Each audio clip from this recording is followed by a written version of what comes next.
La mode africaine gagne de plus en plus en influence à l'échelle du monde. En Côte d'Ivoire notamment, de plus en plus de créateurs obtiennent une véritable reconnaissance. Leurs tenues sont portées par des artistes comme Beyoncé ou Aya Nakamura. Thibaut Grosse, Emeline Lescuyer. Cette création portée par Beyoncé, c'est l'œuvre de Loza Maleombo. Ça a été vraiment, indescriptible. L'accomplissement d'une carrière pour cette styliste ivoirienne qui n'a jamais abandonné ses racines.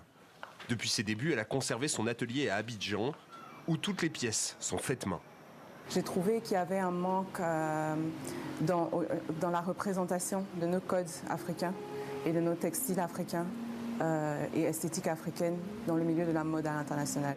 Abidjan est devenue l'une des capitales de la mode en Afrique, avec des créateurs identifiés comme Eli Kouamé. Sa maison de couture s'apprête à fêter ses 20 ans. Plusieurs de mes confrères et nous-mêmes se sont fait connaître à l'extérieur, à l'international.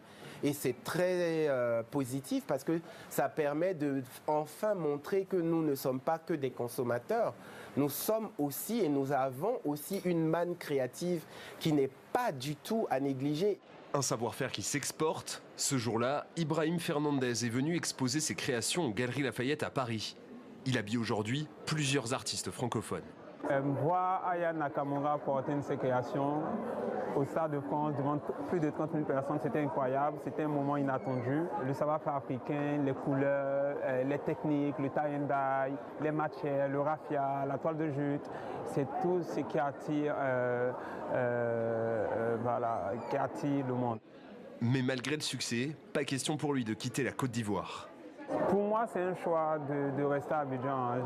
J'ai la possibilité aujourd'hui de pouvoir ouvrir un showroom à Paris, mais ça reste un choix.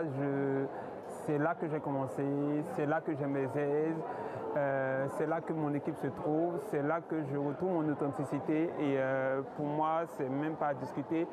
Selon un rapport de l'UNESCO, la demande d'articles africains de couture pourrait augmenter de plus de 40% dans la prochaine décennie.